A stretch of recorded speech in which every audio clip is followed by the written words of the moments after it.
요한복음 1장 29절 말씀 한 절만 보겠습니다.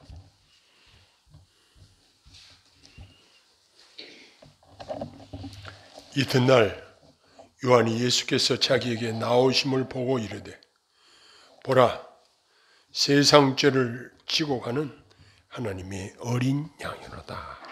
아멘.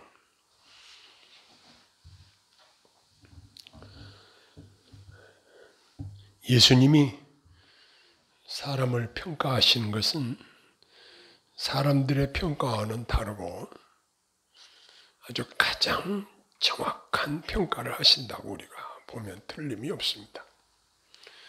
그분이 말씀하시기를 여자가 낳은 자 중에 세례 요한보다 큰 자가 없다. 이 세상에 여자가 낳지 않은 사람이 누가 있겠습니까? 이 세상 모든 사람 중에서 세례 요한이 가장 크다. 이렇게 예수님께서 극찬을 하신 것입니다. 성경 인물 연구에 나온 그 세례 요한의 별명은 주의 길을 예비한 선구자라 이렇게 표기되어 있더라고요.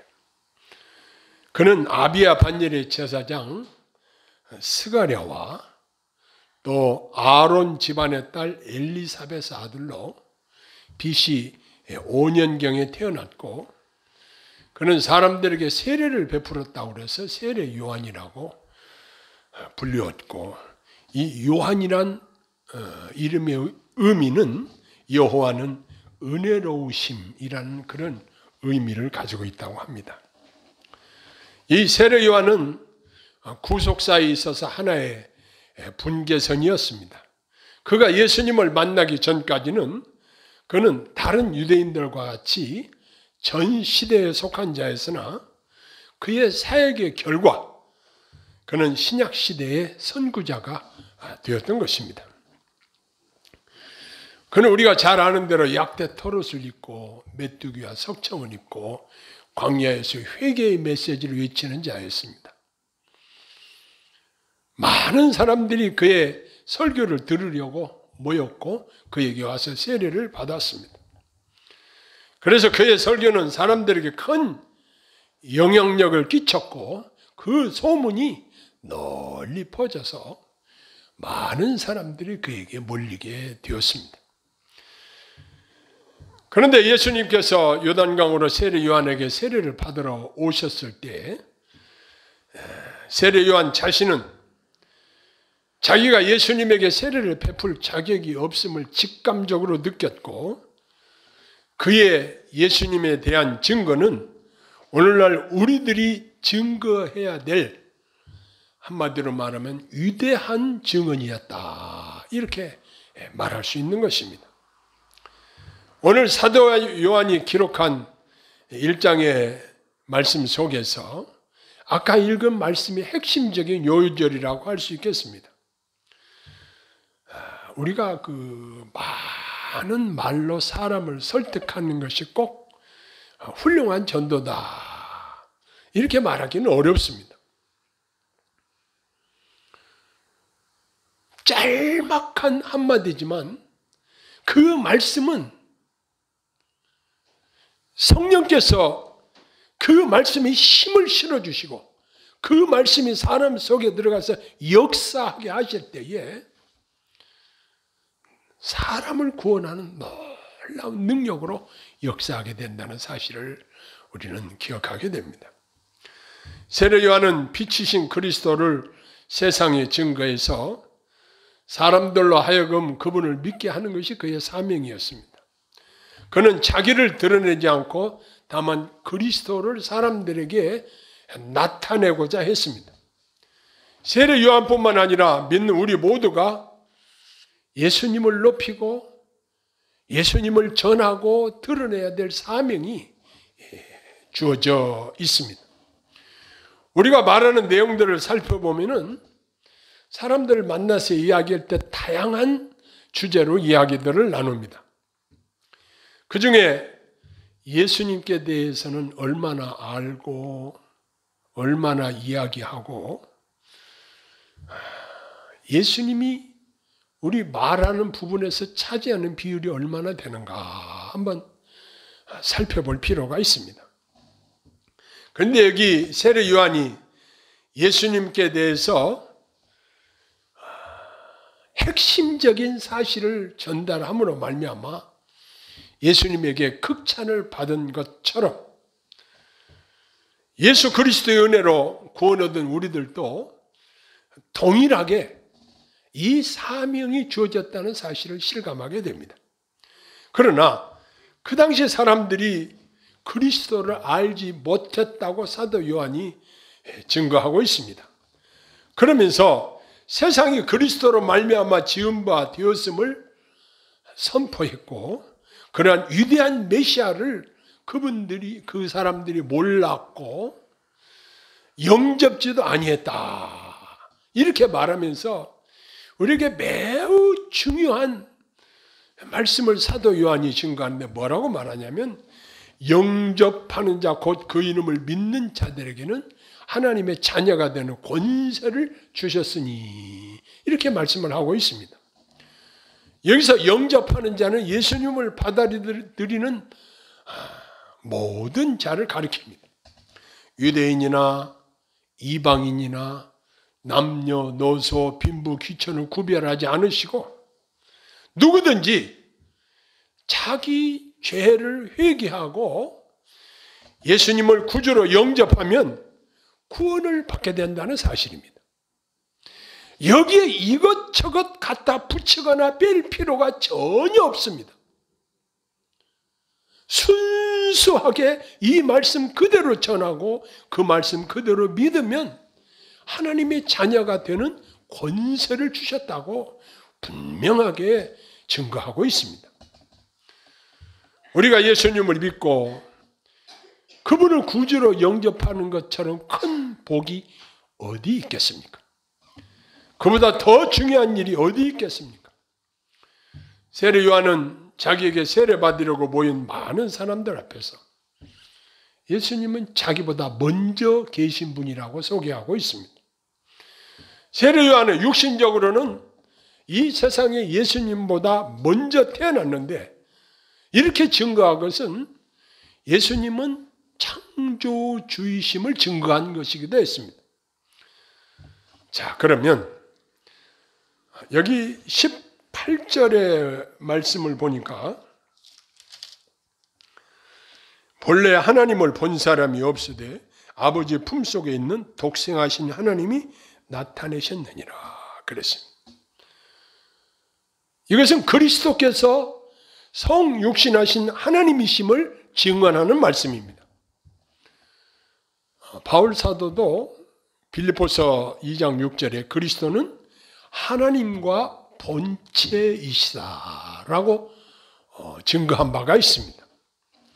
이렇게 독생하신 하나님의 육신의 모습으로 이 땅에 오셨다는 사실은 인류 역사상 가장 중요한 사건인 것입니다. 이제 누구든지 예수님을 믿으면 하나님과 새로운 관계에 들어가게 됩니다. 이제 하나님과 부자 관계가 성립이 되어서 아버지라고 또 아들이 되는 부자 관계가 성립이 됩니다.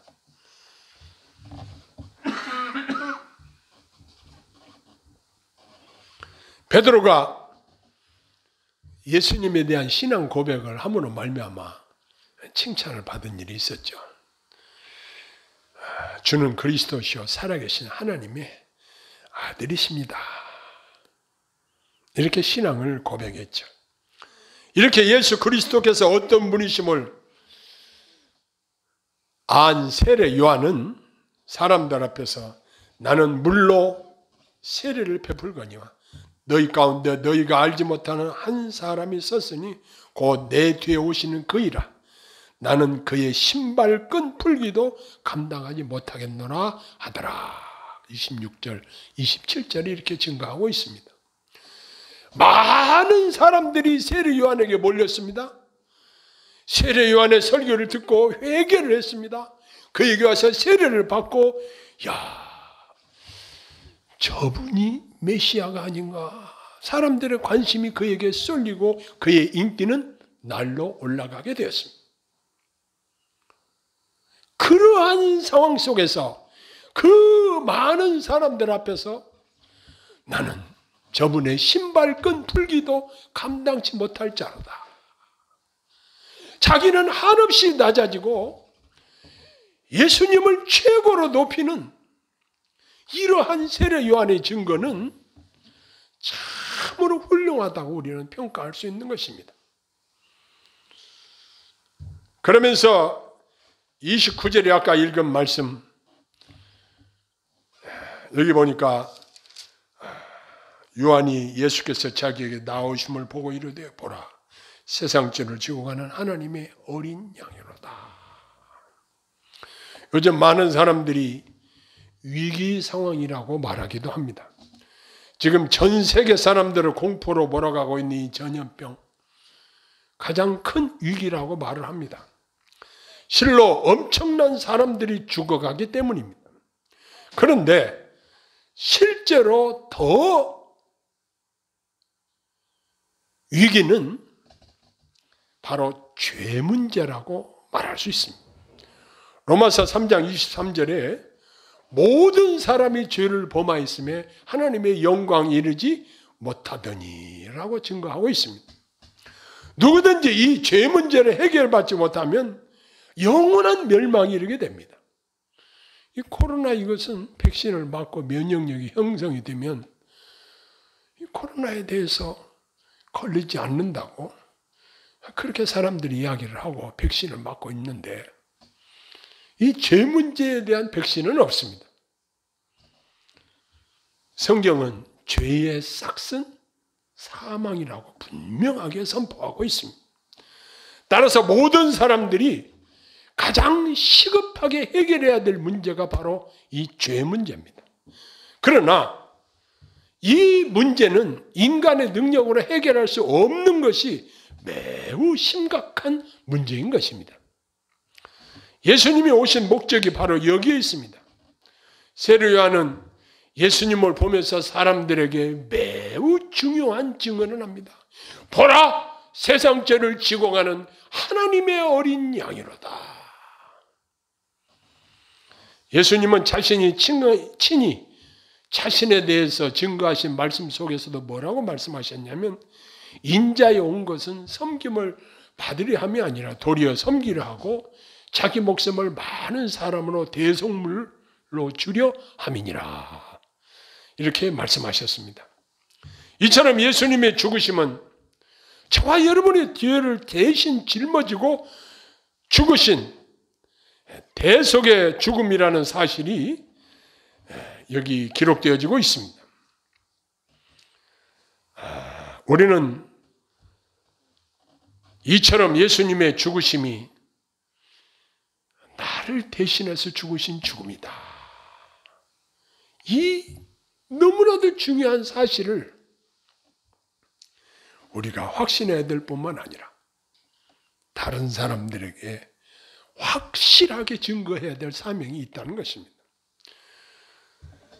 여기 보면 주님이 세상 죄를 지고 간 하나님의 어린 양이심이라고 어린 양이라고 증거하고 있는데 우리는 바로 내 죄를 지고 가는 하나님의 어린 양이라는 이것을 믿음으로 수용하는 것입니다. 구약시대의 어린 양을 제물로 드린 것은 바로 우리 죄를 씻어주시기 위해서 대속제물이 되신 예수님을 가장 잘 예표하는 사건이었습니다. 여기서 사람들이 대부분 인정하기 싫어하는 부분들이 있는데 뭘 인정하기 싫어하냐면 내가 뭐 그렇게 크게 죄를 지은 것도 없는데 무슨 죄인이라고 하는가. 그래도 나름 착하게 살고 범법한 사실이 없는데 왜 기독교에서는 사람들을 향해서 죄인이라고 하는가. 이걸 매우 거부감 있게 생각을 합니다. 내가 무슨 죄를 많이 지어서 내가 지옥을 가겠는가. 사람들에게 그래도 칭찬받을 만하게 살고 있는데 왜 내가 죄의 형벌을 받아 지옥에 가야 하는가? 그러나 예수님의 말씀에 마음으로 미워해도 음욕을 품어도 무서운 죄임을 주님은 사람들에게 말씀하셨습니다. 사람들이 1000가지, 10,000가지를 다 잘했어도 한 가지 죄를 지으면 그 사람은 죄인입니다. 그래서 그 죄로 말미암아 처벌을 불가피하게 받게 되는 것입니다. 죄 용서의 복음을 제가 어느 교회에 가서 증거를 했을 때 그 성도님 중에서 한 분이 손을 들고 질문을 해요. 목사님, 저는 전쟁에서 사람을 죽인 적이 있습니다. 그 죄도 용서받을 수 있나요? 물론이죠. 예수님께서는 강도에게도 자기 죄를 회개하고 인정하는 강도에게도 내가 오늘 나와 함께 낙원에 있으리라 말씀으로 그의 구원을 선포하신 놀라운 것을 우리는 기억하고 있습니다. 유대인들이 아예 통행하기를 꺼려하는 사마리아 지방 수가성에 가셔서 남편을 5이나 경험한 이 여인을 만나서도 그의 가슴에서 생수의 강과 같은 놀라운 복음을 그에게 증거하고 그가 이제 메시아를 만났다고 동네에 가서 동네방네 다니면서 내가 메시아를 만났다 증거하는 전도자가 되었던 것을 우리는 기억합니다.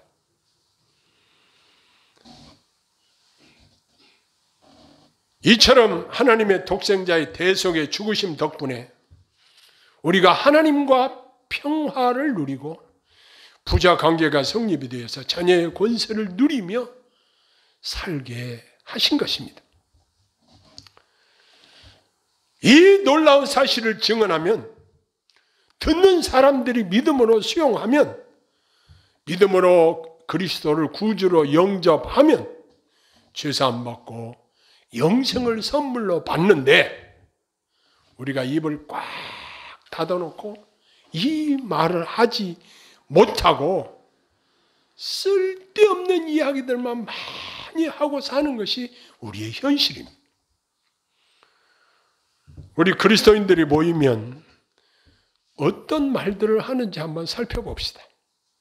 어떤 분은 오랜만에 제 아내에게 메시지를 보냈는데 확실한 증거도 없는 그러한 정치적인 이야기를 이 이야기를 30명에게 전달해달라 하면서 그런 엉터리 메시지를 받아가지고 그걸 보낸 것을 보았습니다. 우리가 지금까지 기대를 걸고 뽑은 정치 지도자들이 과연 마음에 쏙 드는 사람이 얼마나 되었습니까? 다 죄인들이기에 큰 기대를 한 만큼 실망도 많이 합니다. 그래서 누구를 칭찬하고 누구를 비판하는 것 시간 낭비에 불과합니다. 그러한 이야기들은 우리 아름다운 교제를 오히려 마음 상하게 하고 시간 낭비하게 만드는 경우들이 많이 있습니다. 그러나 무엇보다도 중요한 것은 우리 입술을 통해서 사람을 구원하는 참으로 본질적으로 중요한 이야기를 해야 한다는 사실입니다. 목사가 강단에서 이야기를 하는데 도덕적인 이야기, 윤리적인 이야기, 사업에 성공하는 이야기, 가정의 행복에 대한 이야기, 여러 주제로 이야기를 할 수 있습니다. 그러나 가장 본질적으로 중요한 것은 구원에 관한 것입니다. 나를 구원하신 우리 예수님에 대해서 증거하는 일이 가장 소중하다는 사실을 더욱 실감을 하게 되었습니다. 이것은 정말 필수적으로 가장 시급한 일이고 내가 말하는 기쁜 소식을 듣는 자들이 믿어 구원 얻는 일보다 더 중요하고 시급한 일이 어디 있겠습니까? 세례 요한이 가장 위대한 증언을 했기에 예수님께로부터 여자가 낳은 자 중에 세례 요한보다 큰 자가 없다라고 극찬을 받았던 것입니다. 우리들이 주님이 평가하실 때에 나의 삶의 현장에서 위대하신 예수 그리스도 우리 구주를 증거한다면 저와 여러분에게도 우리 주님이 기뻐하시고 칭찬하시고 내가 그리스도의 복음을 전해서 구원받는 사람이 하나님 나라에서 나의 면류관이 될 줄로 믿습니다. 요즘 많은 사람들 생각 속에 교회가 전염병을 퍼뜨리는 기관인 것처럼 인식되어지고 오해되어지는 경향들이 있습니다. 그러나 교회가 어떤 곳입니까? 이 그리스도의 복음, 기쁜 소식, 이 좋은 소식을 전해서 사람들을 구원에 이르게 하는 것이 우리에게 가장 큰 사명이라는 사실입니다.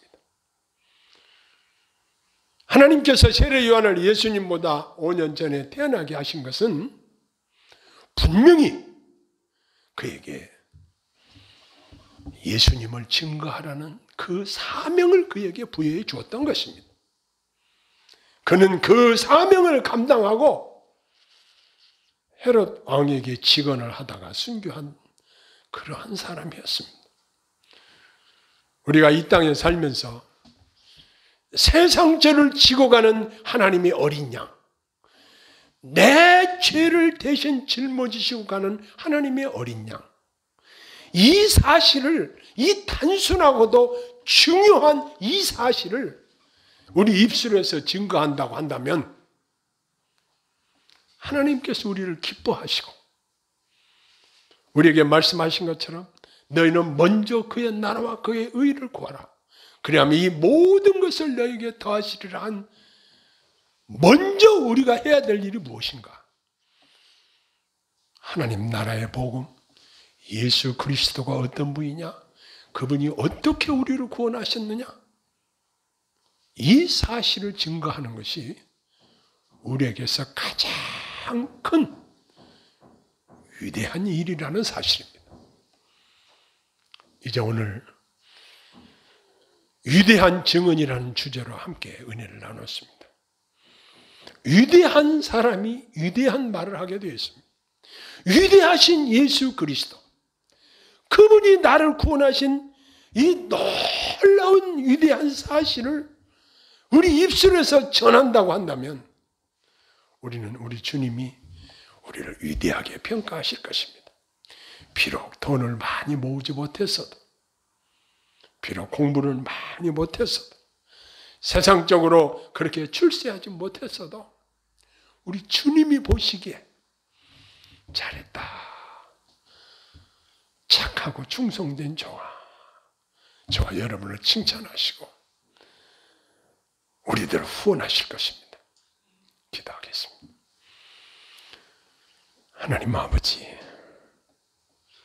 우리 입술에서 헛된 말, 비방하는 말, 해서는 안 될 말들은 많이 하지만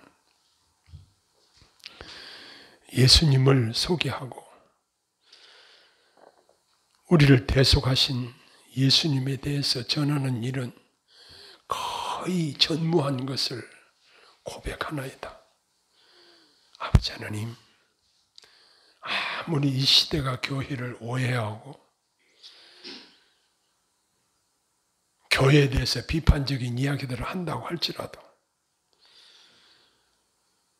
우리에게 주신 이 사명을 잘 감당할 수 있도록 저희들에게 용기를 주시고 지혜를 주시고 사명감을 주셔서 이 귀한 사명 잘 감당하고 주님 앞에 설 수 있도록 복을 내려 주옵소서. 우리가 증거할 때에 성령께서 친히 도우시고 능력으로 함께하여 주옵소서. 듣는 자들이 이 복음의 능력에 사로잡히게 하시고 예수 그리스도를 구주로 영접하고 하나님의 자녀가 되는 놀라운 역사가 우리를 통해서 나타나게 하옵소서. 우리가 실천할 수 있는 능력을 시때때로 부어 주시옵소서. 예수님 이름으로 간절히 기도하옵나이다. 아멘.